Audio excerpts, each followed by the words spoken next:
Merry Christmas! Welcome to The Outfit. If you're unfamiliar with who we are, my name is Chris and I'm a New Zealander. And I'm French. And we have our 2-year-old son Oakley in the truck chilling out before breakfast. Welcome to Bardenas Reales in northern Spain. Yeah, so today is Christmas Day. We will take you along, show you this beautiful area, but we want as well to show you a little bit more about our truck because now we've been living in it for 2 months.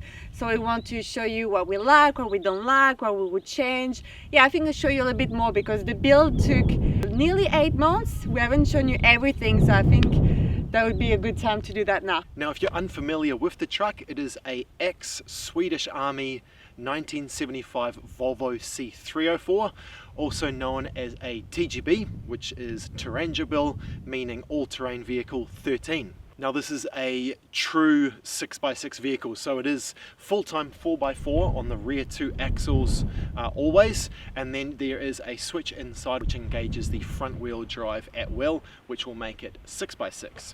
So it is leaf sprung on portal axles, so it has a huge amount of stock ground clearance, plus the ability to carry a lot of weight with those leaf springs.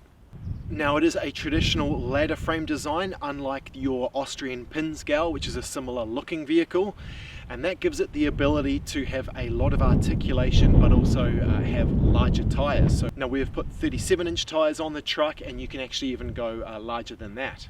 It has what are called reaction arms in the rear, which enables the rear axles to articulate separately of each other, and you get this kind of caterpillar looking sort of articulation when going off-road. It has triple diff lock and they are actuated via vacuum.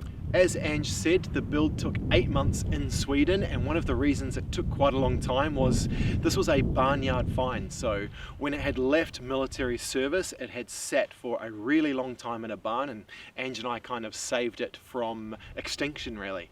Now at some point the Swedish military noticed that rust was a major issue, so they've removed the body and put on what's called a alu zinc version.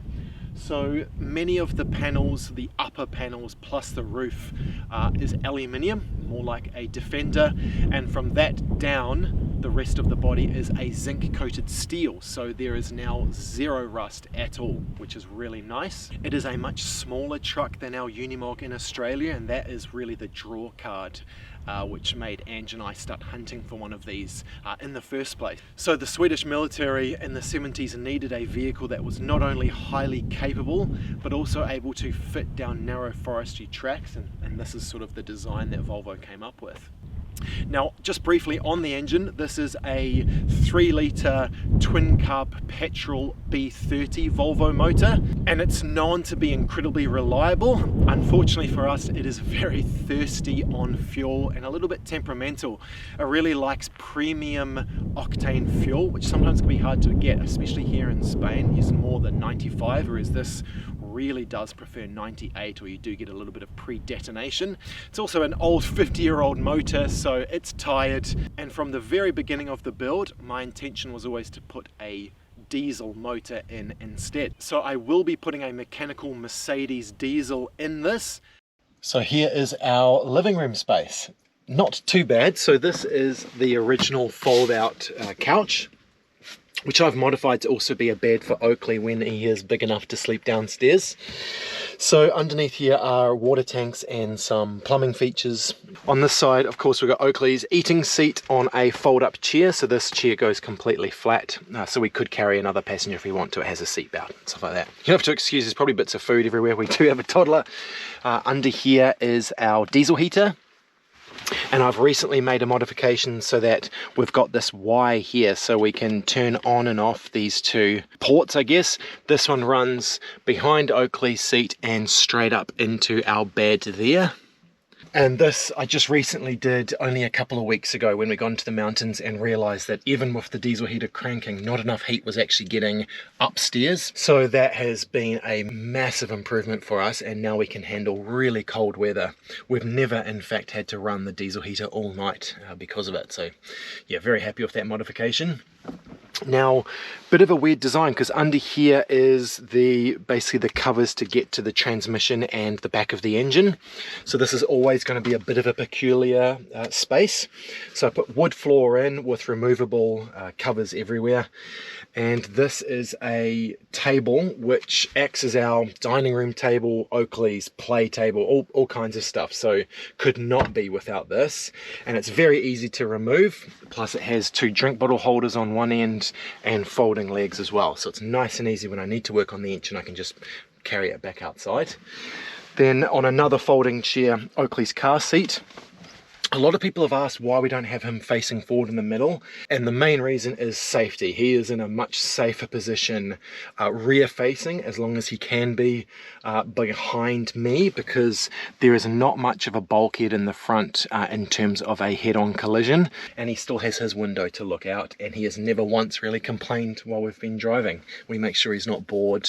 Ange can still talk to him. We may even set up a little mirror for him here at some point so that he can see Ange while we drive. So that's why he is there. And then underneath that are 2 batteries because it is a 24-volt truck, and that covers that. Now behind me, a little bit messy, this is our charging area. This, we could definitely do some form of a clean up here, but that kind of works for the moment. This is Oakley's little tablet holder here for while we are driving he can watch some educational shows to keep him kind of engaged and not too much of a zombie when we drive. He's got his own little fan there as well. And then over here just some kind of miscellaneous storage in this sort of peculiar area here, but this is his change stuff, one of our chairs, and then a couple of nets to hold stuff, as well as some charging. So we've got Euro charging here and we've got Oz New Zealand charging here. We just vault back and forth. That's kind of one of the more annoying aspects of this build, I guess, is that we have to clamber over unless we want to go outside and all the way around, which we never do. So we just go over the top here, but it does work, so that's pretty cool. It also stops Oakley from going into the kitchen when we don't really want him to at the moment, because he kind of gets in the way when Ange is cooking, so I can kind of keep him on this side much more easily and play with him because he's got his little toy box here. Other than that, we've put in a little skylight window which opens all the way up, as well as just a closed skylight here where the gun hatch used to be, because the gun hatch used to come all the way across here, but because of the roof conversion, of course, I had to cut it basically in half. One of the negatives I've found for sure is the seating's not comfortable. Once you've been sitting in it for about 20 or 30 minutes, I find my butt goes dead and I have to move around a little bit. But that's just because it's on wood. The cushion's not amazingly high quality. In fact, I think it was an IKEA mattress from memory that we cut up for it. So that could be improved for sure. But I can have my feet up here at night time and chill out. Not so bad at all. One of the main focuses of the layout in here was for everything to work around 2 water tanks. We crammed as much water storage as we could, especially having Oakley and the fact that we have an outdoor shower. So we've got from memory, roughly a 75 litre tank under here, which kind of juts out all the way underneath this piece here, and another roughly a 50 litre tank, which is underneath here, keeping that weight nice and low. One of the bonuses being the water is inside, so it doesn't freeze, and none of the plumbing lines freeze when it's cold, which we definitely would have had that problem in the weather we've been to in the mountains already. We also have an outdoor shower which just connects here. It's from Queen Size Camper, and it is a really nifty quick connect fitting similar to an air valve, and then we just control the mixing here. Open. Yay! Dad wrapped this one really good. Yay! I think you remember this one, don't you, Oakley? This was your favourite one in the toy store. Wow! Your very own recycling truck. Wow! And we can put little rocks inside. We can recycle them. Yeah, look, even this one. Pop. Pop. Alright, so now that Oakley has finished his nap, this is what the bed setup looks like. We've got 3 platforms in total. When Oakley naps, we've got one that comes all the way here, and then when we go to bed, we put them all up to here, which we can show you later. So that gives us right now a lot more room inside the camper, which is great. So this pop top was definitely the game changer for us with the camper. It gives us so much headroom, like I can't even touch the top of the camper, but as well a lot more light, airflow, and it allowed us to keep our overall height of a vehicle the same that the TGB. Basically we just stick out a little bit more. I think now overall our height is 2.6 meters, so we're very happy with that. So this is a custom Bondo Top Super King by Bondotech. This is the 3 meter long and it is around 1.5 meter wide, and when the bed comes all the way here, we've got a bed that is 2.4 meter long, which is good because the 3 of us are sleeping upstairs. All right, so now I'm gonna give you a little tour of the kitchen that we had lunch. So over here is our queen size dark edition sink, which has been a great addition as well to the kitchen. I don't want to have a small sink to do the dishes. I think this is the perfect size. This one is good as well because we can adjust the flow of the water. Really like it. And so far, as you can see, the dark hasn't had any scratch, which was one of our worry about getting a black sink, is it will scratch very easily. So far, so good. Then over here, we've got our induction cooktop. This is a 2000 watt induction cooktop, which we can easily run with our 2600 watt inner drive inverter. This is just the Amazon special, and we've added the whole time we've been in Sweden. Very happy with it. It works well. It still does the beep when you start it, which is a bit annoying, but it's much quieter than the one we've got in Australia. So yeah, very happy with that. Over here, we've just got some Amazon spice rack, which is quite handy. A little fruit bowl. We've got some ventilation here for Dometic fridge.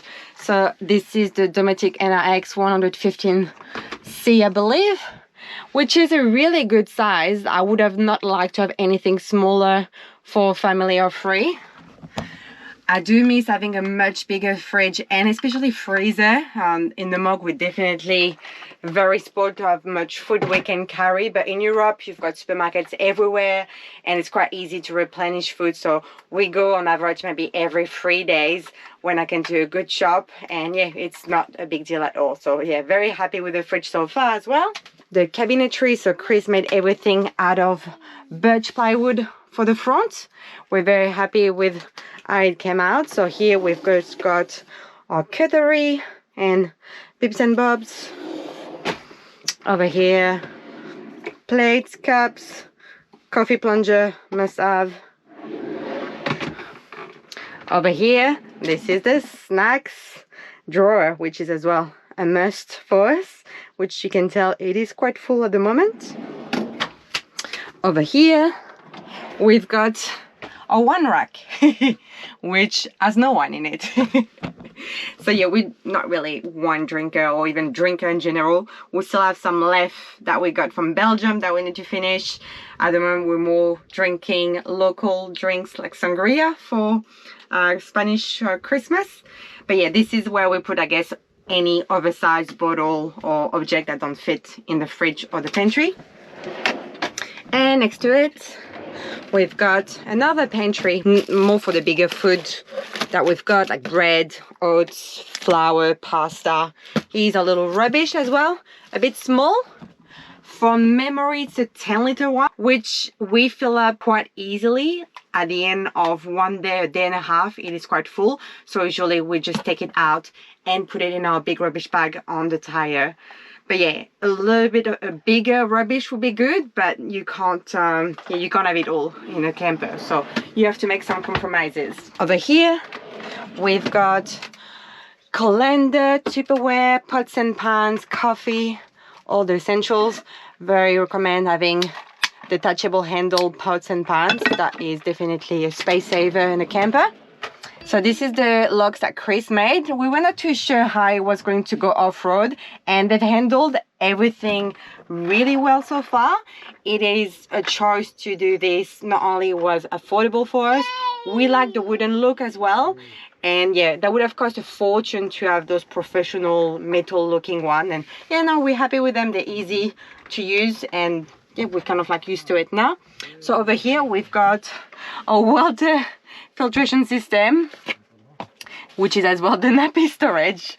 Just keeping it real here. So this is the Womo water hub. So this is our water filtration system that is inside the vehicle. We've got one as well on the outside. So not only we filter our water before the tanks, but we filter as well our water after the water tank. So we've got double filtration. We run as well a similar water filtration system in the Hammock in Australia, and we can't fault that. It is such good drinking water. And at the back as well, where you can't see it, it is behind a water filtration system. We've got a Isotem hot water cylinder, which is 15 liters. We've got a 40-liter one in Bowser, which we wouldn't travel without a hot water system like this. It is such a clever design. It's a marine hot water heater. So basically it heats up as you drive with the coolant from the engine. So as every time we arrive to camp and want to have an outdoor shower, we've got always hot water, and it stays warm because it's quite insulated. So around 2-3 days we find that the water stays warm inside. So 15 liters is not much, especially for a family of 3, but at the moment Chris and I are having very short showers, and when we need to bath or clean, we tend to do that at campsites, or we pay for shower on the go so that we don't have to use a ton of water for him. Hi, having fun? Hi. Hi. Over here we've got our bison gear drop-down table and our survival first aid kit. We haven't used the drop-down table yet because we were in cold weather most of the time so far. Now that we're in Spain and the weather is warming up, we can definitely start to thinking about cooking there, or even just having like a little snacks there. Over here on the side, actually I'll show you here as well, you get a full tour, just some random storage. So toilet paper, tea towel, rubbish bag, bits and bobs.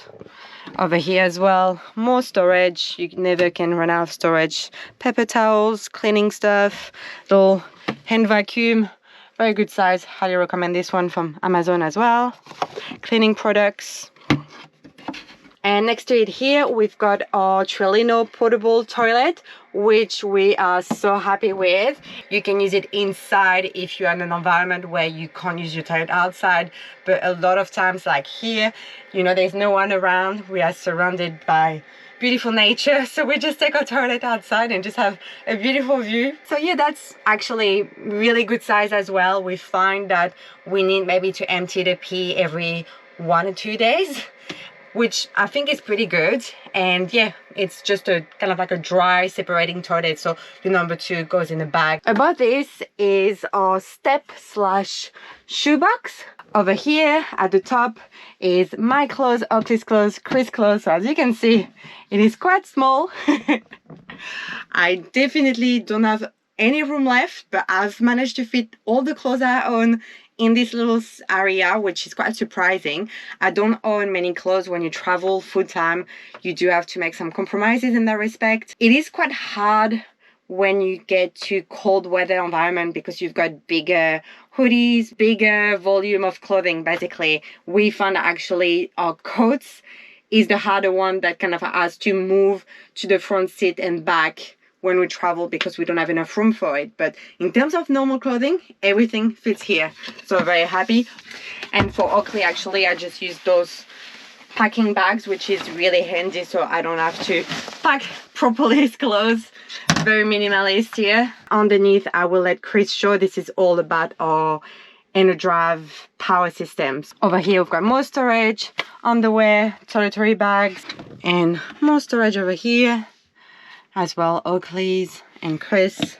So surprisingly, for such a small camper, we've got a lot of storage, which is a must when you travel. Very happy that everything's got a place now. That was definitely something at first that was not easy to find. It was spot for everything, but now we've been in it for 2 months, everything has a place, so very happy with that. And definitely one of my favorite feature, I'll do a little 360-degree view. Here we come.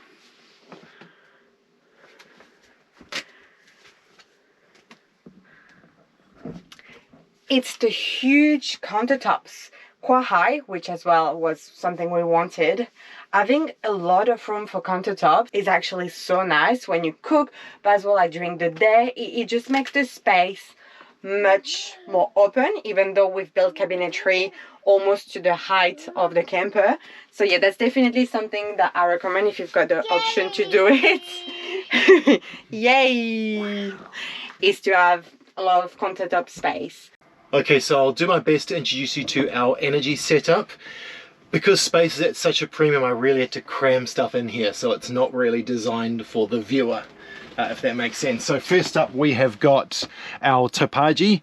So that is a water flow meter. So when we use water, this will drop and it will let us know exactly how much we have left in our tanks based on our usage. And the thing that I really like about the Topaji is, for instance, when we have an outdoor shower, we can monitor exactly how many liters we are using.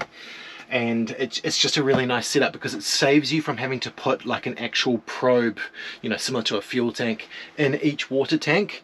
And especially because we've got 2 water tanks, that just wouldn't work very effectively at all. Now this is our Cymarine setup, and this switching board has been designed and built by Enerdrive. We also have a Garmin switching unit here as well. Both of these are smart displays and they are Bluetooth, so we can control everything with our smartphone as well. So say we're in bed or over there and we don't want to come over here, we can easily do it. So it's like a lazy man setup in that respect. Now, full transparency, I have not set the Cymarine up perfectly yet. That's still a bit of a work in progress. It is actually quite a complicated setup if you're doing it yourself and you have multiple senders and receivers. So what we've kind of got here is our main battery percentage, 62%, and then we've got like our inverter load, our loads, our accessories, DC to DC. Then if I go down, we've also got our habitat temperature. I've stuck a little probe up here, so we're at 23 degrees Celsius inside. We also have our pitch and our roll, so there is a little inclinometer in here as well, which I really like. And we also have a barograph, and you can add a whole bunch of stuff really, and then that's our main screen there with time, things like that. Now the Garmin system, I have got our water pump on a switch, kitchen lights, lounge lights, bed lights, this USB port here, and auxiliary, which is basically controlling the screens. And then I've got USB 3 plug, and I can also add a couple more, so that's worked quite nicely. Then we have our eSystem board by Enerdrive in here, so this is where it's going to get a little bit harder to show you guys. And this has got all of our bus bars and our senders, and everything is just wired up really nicely and super safe and high spec. So this is where a lot of the Cymarine gear is here. And you might be wondering, how on earth do you read the screens? Well, luckily with these Enerdrive setups is they're very much set and forget. And if I have to go into any settings, I can actually use a mirror or my phone, which I have before. Not the most perfect setup, but in terms of space, I'm really happy that I did go with this lying down design.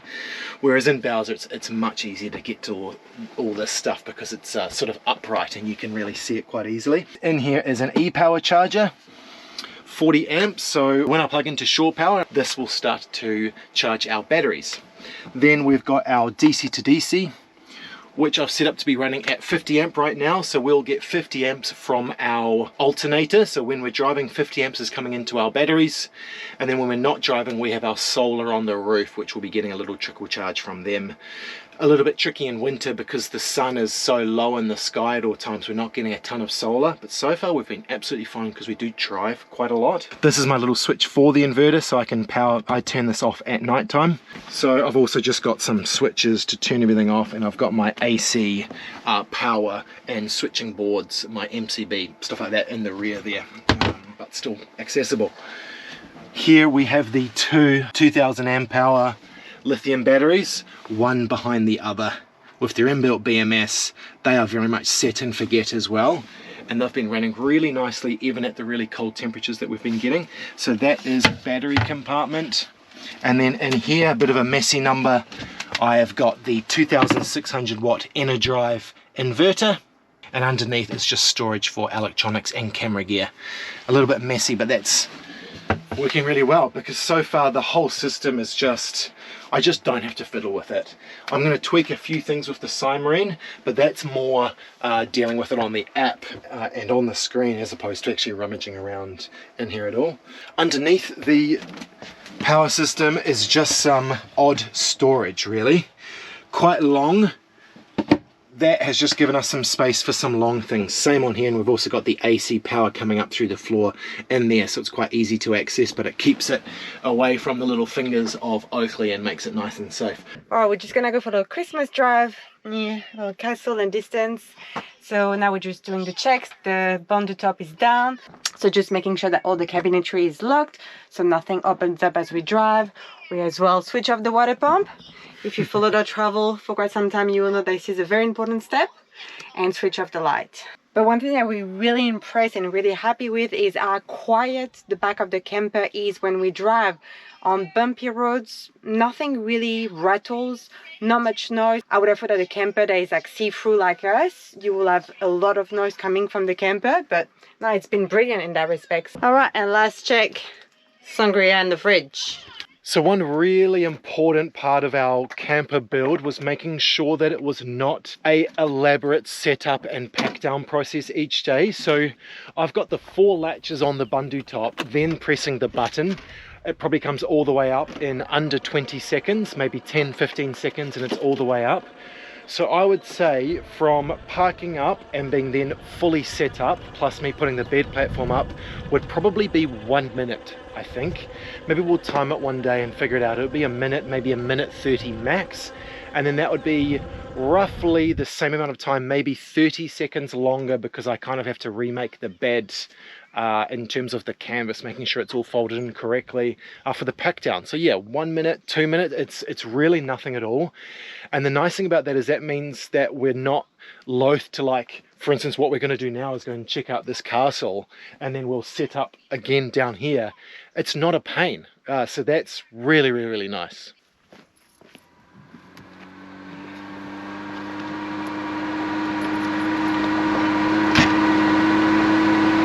Jumping in the cab, as you can see, it's a little bit high, but we managed, used to it with the mug as well. Yeah, okay, so let me introduce you to, so I'm in low range right now because we're going to come down a pretty steep descent, and it's a bit rocky over here, so I'll keep it in low range. So I've left on purpose the dashboard and stuff completely stock as best I can. I like the old military look. Not a big fan of people buying these really old trucks and building like a space age dash. So what we've got here is just our main military style lighting switches. Everything very analog. Heater controls. This is one of the new things here, which is a new fan control for the new electronic fan that I've put in. We've got a full-time rear vision camera, which funnily enough today the camera is not being picked up, so it's not working weirdly. We've got heated seats on these nice Shellman seats that we've put in. My favorite feature. And we've got this aux beam switching panel, which enables me to control the lights all separately, so roof lights, fog lights, cubes on the side. Soon we'll have rock lights as well when I get off my lazy butt and install those. And then we have down here, so here we've got our rear axle differential locks based on vacuum, front axle, and then this is our 6x6 switch. When I'm in high range in the gearbox, I can press this switch and it will engage 6-wheel drive. Or when I use the low range part of the transfer case, this will automatically engage. So you'll see this is lit up a little bit, telling me 6x6 is engaged. So I've got front wheel drive going on, but no diff locks on. GME radios from Australia. Nice piece of wood kind of just to cover up the original stock glove box. This is my main engine hatch, so this is where I top up oils, dipstick, etc. So it needs to be really highly accessible. So we've put this box here, which is our camera box, which is locked to Ange's seat base, and also we have a padlock to put here when we go to the shops and things like that, so that we know that this is probably our most secure thing in the vehicle because it's our most expensive. Then other than that, we've done a bunch of Dynamat sound and heat deadening, and that made a monumental difference to not only the heat coming off of the engine and the transmission, but also just the sound in general. I've got my window open because it's getting quite hot, so it probably sounds a bit loud to you, but it's a fraction of what it used to be. Other than that, the windscreen opens up, then I use these here to prop the windscreen up, and that lets some airflow in. Probably won't, because just as I do this, I'm sure it'll get freezing cold. And that's kind of about it for the cab. I will give you a close-up of this gearbox, which you can see is a 4-speed with a low and a high range shifter. So, normal 4-speed gearbox, and then if I go all the way across and down, I've gone into high range, and then I've got my high range gearbox all the way across, back up to low. 6x6 has automatically engaged. I can hear like an air solenoid, the vacuum solenoid engaging, which is nice. And then I've got 4 gears in low range. I can't tell you what the ratios are right now. I'm sure a lot of you probably won't care so much. And then the weird thing about it is you lift this toggle up across in order to get into reverse. That can be a little bit fiddly sometimes. But other than that, it's a really well set up gearbox and transfer case system. I really like it. I was going to be putting in a Mercedes automatic gearbox in with the diesel, but I've now since decided against it after driving this truck quite a lot. And instead we're going with a 5-speed TGB 20 gearbox. And then normally that 5th gear ratio on the TGB 20 is actually just the same as my 4, so it wouldn't have actually offered me much at all. So rather than that, we are instead getting that re-geared on that 5th gear, so something like 0.79, so it would almost be like an overdrive gear for me. So that diesel will be able to drop RPM on the highway, and I'll be able to coast at a much higher speed than I can now. So that's the idea behind the gearbox swap that I'll be doing, and more about that when we decide when and where to do the swap. And just show you as well very briefly, the windows, pretty basic. So we've got, basically it goes in 2 sections. So the front section has got this little nooks here to lock them into place, and this one is here, and I can just open up like so. So yeah, another vehicle with no air conditioning. Time will tell in summer how we'll feel about it, but I think it's going to be hot. We are kind of like used to it with the Mog in Australia. We've been in very hot climate, and although it would be nice at times to have air conditioning, especially I guess for Oakley, when we had it in our Jeep, actually we barely used it. We just don't really enjoy being freezing cold inside, and then you get outside and it's actually almost an excuse to not go outside because the change of temperature is just not like nice anymore. Yeah, you acclimatise so much better without aircon, in my opinion. As long as you can get airflow in, yes. I think it's absolutely fine. Yeah, so that's what we're working on. Oakley is rear facing at the back, so he's not facing the sun. Like the heat will come mostly I guess from the windscreen, so I think it will be much cooler than us, which is great. But yeah, that's yeah, another vehicle with no aircon, but it is what it is when it's 1975 after all. Well, you can't get everything. So one peculiar thing about the Volvo is sort of the windscreen and side window setup. So you'll often see me when I'm driving a bit like this, which it's so that I get a better view. It's not that I don't have the headroom. I've got more headroom than I do in our Unimog. It's just for some reason that's kind of, this part of the roof just comes down so low over your vision, which is a bit strange. And then I even find the same with the windscreen. I would love it to be just a little bit higher, so I didn't feel like I'm doing that to kind of look up and get a better view. We're spoiled because the Unimog has just got this massive windscreen. It's like being able to look out of a bus window. Like, it's really nice. So that's definitely just something peculiar with the design, but it's not really fixable. It's just something that I'm getting used to. And one way to combat sort of the fatigue in my upper back is I just have now my seat very upright, and I can push myself back into it. And actually, because I like to grip the steering wheel at the top here, so that way I can still be here without rolling over. So that's just one thing I've kind of noticed with this old truck. And how are you feeling in terms of space, like room? In terms of legroom, there's not a lot, but there's still more than with our Unimog, yeah. Weirdly. For such a large truck, the Unimogs are really not comfortable. So I'm used to it. I'm 6'2". I wouldn't want to be too much taller, and I would struggle sitting in Angie's seat because she's actually got a little bit less room there with her legs. But still plenty of room for me.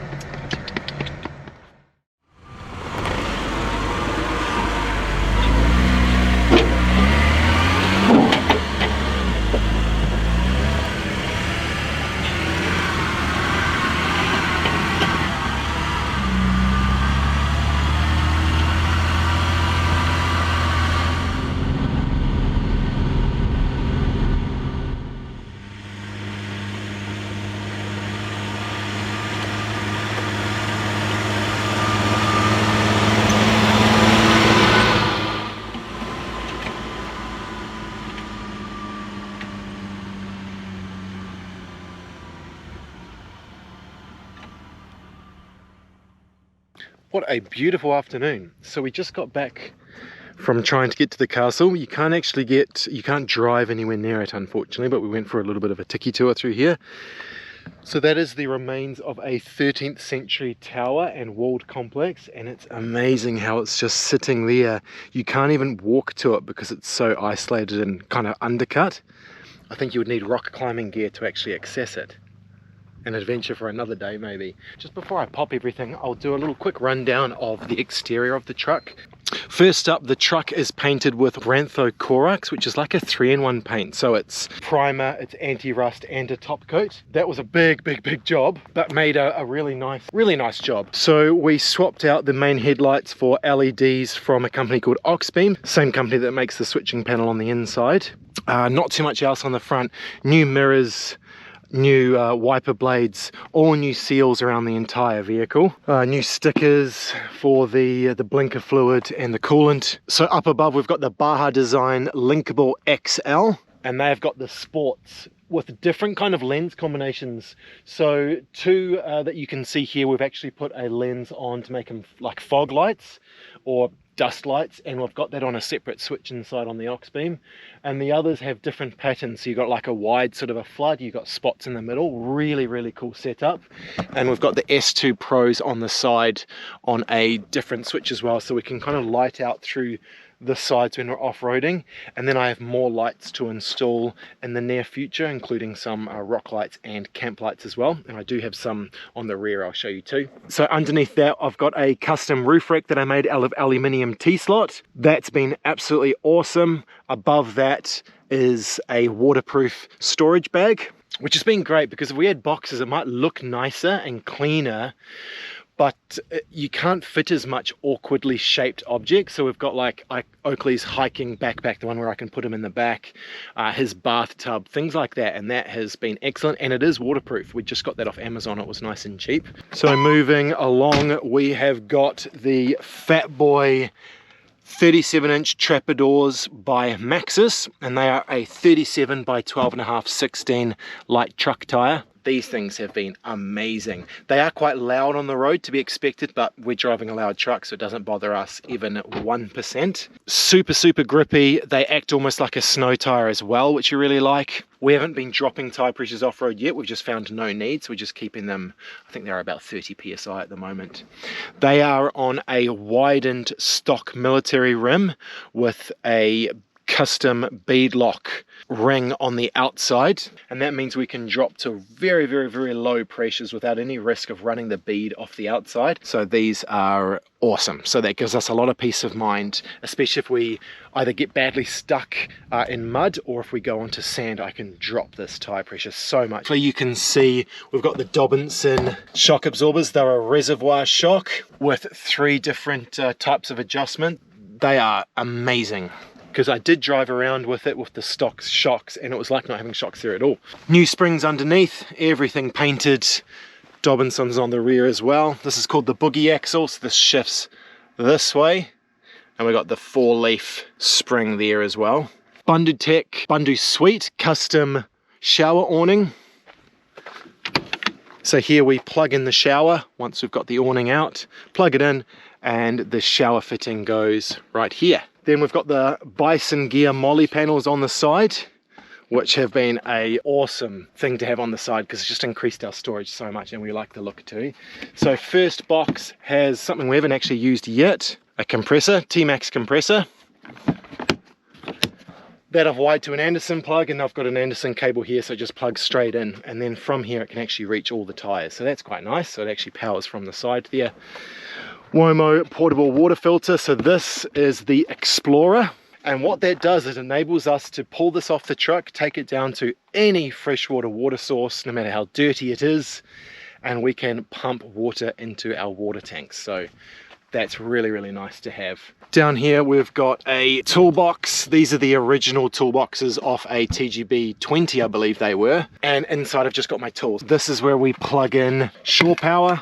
People were wondering when I did that if we would get leakage in there. So far, nothing, and we've done some water crossings. 0 water gets in, which is really nice. Then we've got a unbranded trash bag, and Underneath that, a tarp. We've got some cables for when we plug in at, say, a caravan park or anything like that. Bits and pieces, trash. That's where our dirty washing goes, as well as our grey water bucket. Making some tapas. Oh, making tapas. I haven't popped this for her, so she's got to make it off the ground. Sorry, Ange. Rear view camera. This is the stock fuel tank. And then we put this folding step in, so it's really nice and easy to enter the camper. Before it was painful. New lenses for the lights. This is the fuel fill up, and then we've got the Baja Sports as reverse lights, so as soon as I engage reverse, those switch on. This is diesel, original jerry can for our diesel heater, so I just fill that up in there. It's nice and easy. And then over this side, 2 more jerry cans. So this is petrol. So far we have 1 full at all times, and these are by the same company, Bison Gear, who make these molly panels here. They make these really nice jerry can holders. Balance bike for Oaks, he's getting used to it. That goes on these quick grip type fittings. And then in here I have my rattle gun and a drill and a Ryobi battery and a shovel for doing the number 2s. Then we have the Bundu Awn by Bundu Tech, and this is a fully custom 270 degree awning. We haven't used that much at all because A, it hasn't been hot enough, and B, we haven't been outside when it's been raining, so that hasn't had any proper use yet. But we're really looking forward to when it warms up. So that comes all the way out in front of the truck and all the way around the back. Gives us just a phenomenal amount of shade. And in our roof bag on the top, I also have a couple of awning walls as well. So if we had really bad weather, we can set up a really nice shelter, which will be especially good for Oakley. And then in this toolbox here, nice and dusty because they're not properly sealed, bits and bobs, fluids, and then the Womo Traveller here. So this is our inline pre-filter. So from a tap straight into here, and then another hose goes into my manifold here. And these are my 2 breather ports for the water. So once the water starts flowing out of there onto the ground, I know that our tanks are full. This is where I'm going to start putting Baja Design camp lights in with their own switches. Tapas time. Tapas time. Oh, look at that. That's a proper Spanish Christmas right there. Sangria and tapas. All right, I'm going to shut up and start enjoying this.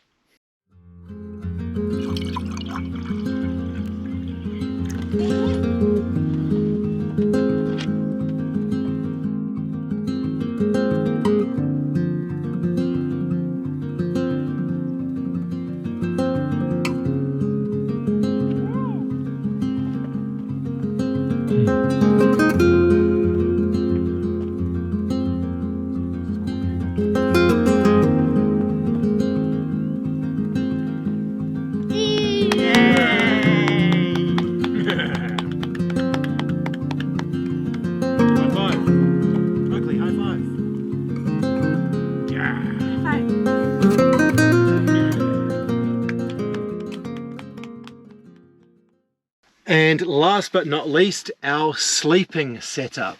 So I am now, as you can see, inside the Bundu top, and there is a crazy amount of room in here, which is just so good. It's hard to really show on camera just how much room there is.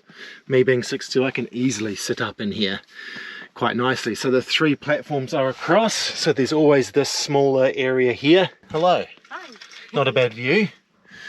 So we've got 1 little light that is a switch button light that came with the Bundu top, and we've got 2 fans here, incredibly loud, but they do work quite well when we've used them, which hasn't been often, to be honest. If they get annoying, I will change them out for a slower, more quiet fan in the future. These are the aluminium arms that move on the 12-volt winch here. The setup is just really cool. Carpeted on the top. It's a bit of a seamless design, which I'm really happy with. The conversion almost, it just suits the vehicle so well. It's been absolutely flawless. Got a couple of pockets on each side. It has its own awning, which is really nice, so that not only blocks some of the sun, but it also blocks rain as well.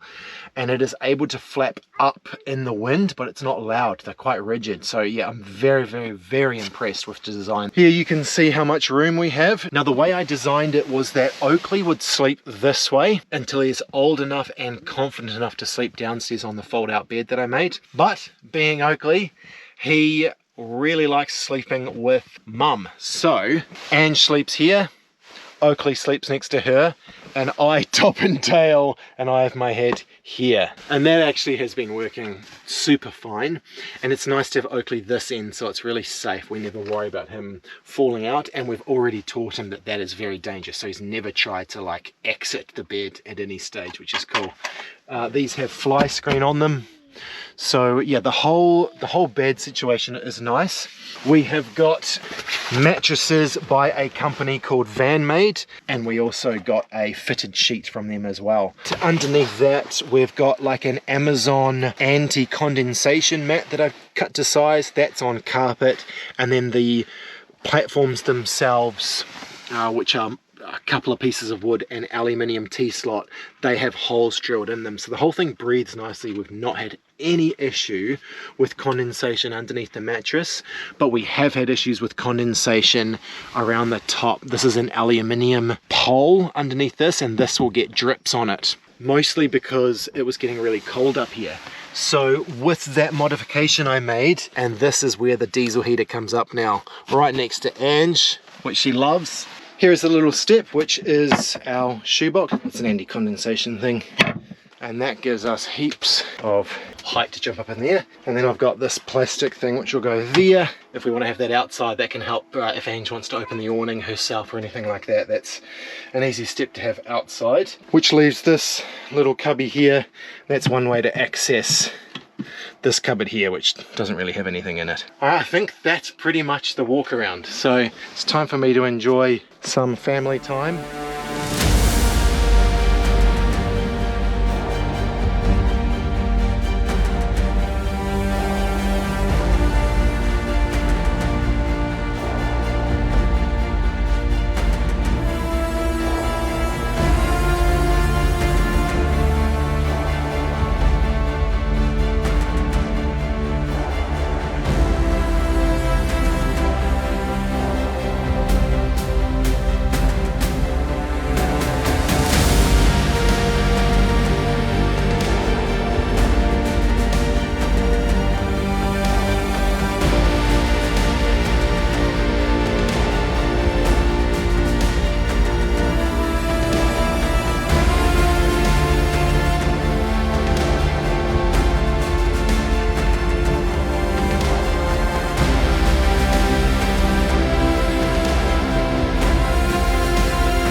I'm sure we forgot a lot of things for this tour, but I think that covers most of it. So we just wanted to end this video by mentioning our favorite feature and our least favorite feature of the build / truck. Favorite feature for me would be just the overall size of the vehicle. Like it's just the perfect size for what we're doing. I wouldn't want it any bigger, and I wouldn't want it any smaller, so really happy about that. And least favorite feature would 1000% be this B30 petrol motor.